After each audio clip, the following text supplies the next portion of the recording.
Most parents believe their children are the most beautiful and remarkable creatures ever to grace the planet. Matilda's parents were different.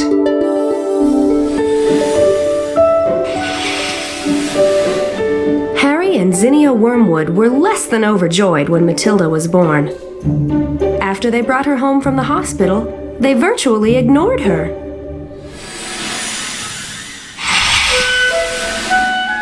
They had no idea how exceptional Matilda was.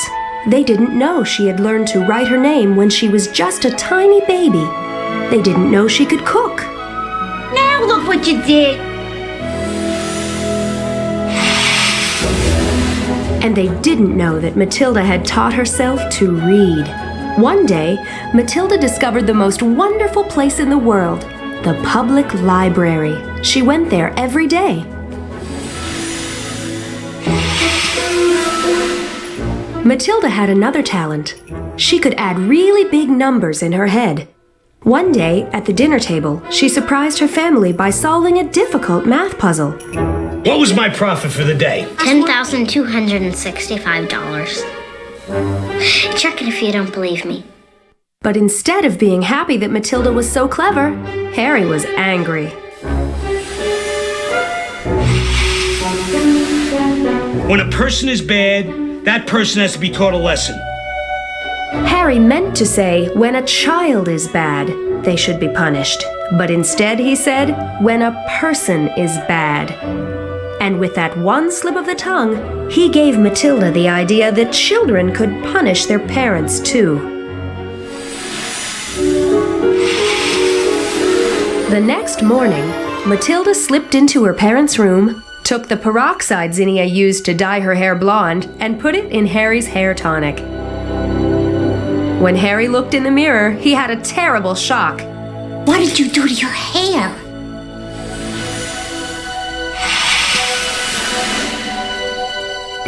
That morning, Matilda and her brother Michael went with their father to Wormwood Motors, his used car lot. Harry bragged about tricking his customers into spending lots of money for broken-down old wrecks. Daddy, that's cheating. Matilda called Harry a crook, which made him very angry. He really told her off, but she punished him by putting superglue inside his hat.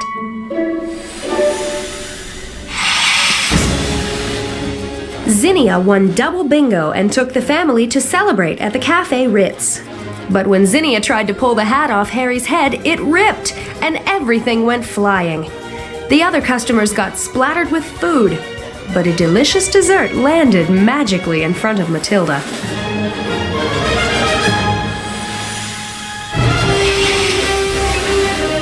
That evening, like all evenings, the Wormwoods watched television. Irritated by Matilda's decision to read Moby Dick, Harry ripped her book to shreds.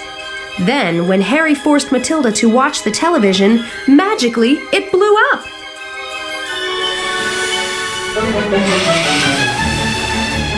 The next day, Agatha Trunchbull, the principal of Cruncham Hall Elementary School, came to Wormwood Motors to buy a car.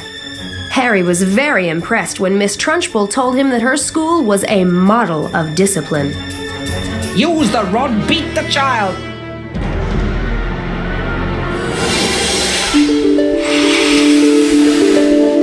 Matilda was thrilled when Harry told her she was finally going to school. But when she got to Cruncham Hall, she saw that Miss Trunchbull was a terrible bully. Miss Trunchbull even picked up one little girl by her pigtails and hurled her over the fence. But when Matilda met her teacher, Miss Honey, she knew at once that she had met a very wonderful person. Miss Honey could see that Matilda was very special too. As Matilda walked home from school that day, she noticed two men sitting in a car in front of the Wormwood house. They were FBI agents, investigating Harry's trade in stolen car parts.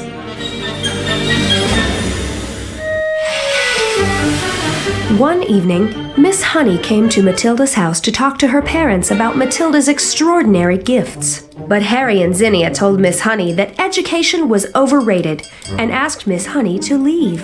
A girl does not get anywhere by acting intelligent.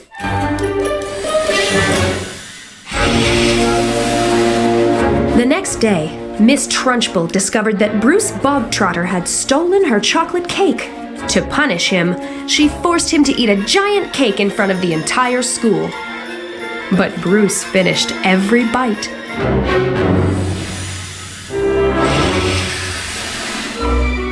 At home, Harry Wormwood told Zinnia that the police were watching his used car lot. Matilda told him that the men parked outside their house were FBI agents. As usual, Zinnia called her an ignoramus, and Harry called her a liar. Those are speedboat salesmen. When Miss Trunchbull's car broke down, she realized that Harry had cheated her, and so she decided to punish Matilda. She threw Matilda into the Chokey, a tall, narrow cupboard lined with bits of broken glass and nails.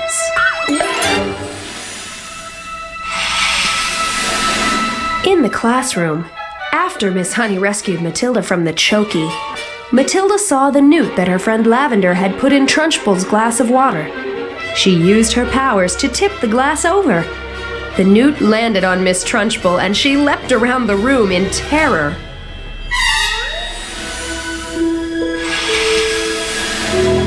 After Trunchbull had left the classroom, Matilda tried to tell Miss Honey she was responsible for making the water spill. I did it with my eyes. Watch, I'll prove it to you. To prove her magic power, Matilda unsuccessfully tried to make the glass move again.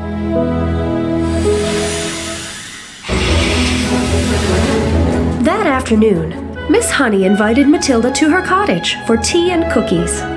As they walked past Miss Trunchbull's house, Miss Honey told Matilda a story of a little girl who used to live there with her father and her mean aunt. Matilda quickly realized that the little girl in the story was really Miss Honey.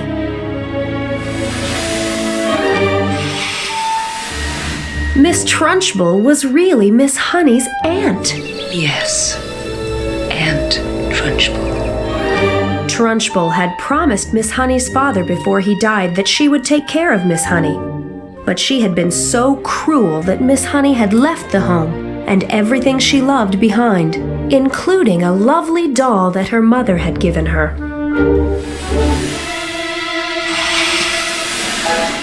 Matilda broke into Miss Trunchbull's house to try and get Miss Honey's doll. And when Miss Trunchbull came home unexpectedly, Matilda barely escaped. Back at home, Matilda decided to develop her magical powers. She had such fun, she could easily make the cereal and the milk pour themselves into her breakfast bowl. With her newly developed powers, Matilda returned to Trunchbull's home and floated Miss Honey's doll and chocolates out of the window and into her hands. She then haunted Miss Trunchbull by making things fly all over the house. The next day, Matilda gave Miss Honey her doll and one of her chocolates. For the first time, Miss Honey realized that Matilda did indeed have magical powers. That morning, in the classroom, Matilda further terrorized Miss Trunchbull by writing a message on the blackboard from Miss Honey's dead father. Miss Trunchbull was defeated and was chased out of the school by flying erasers and taunting students, never to be seen again.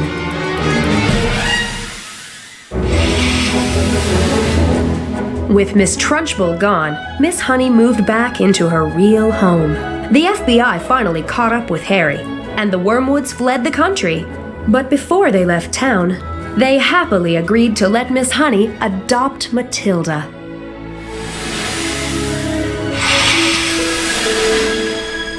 Matilda and Miss Honey finally found what they had always been looking for: a happy home filled with love, laughter, and of course, books. And now, Matilda could read Moby Dick whenever she pleased.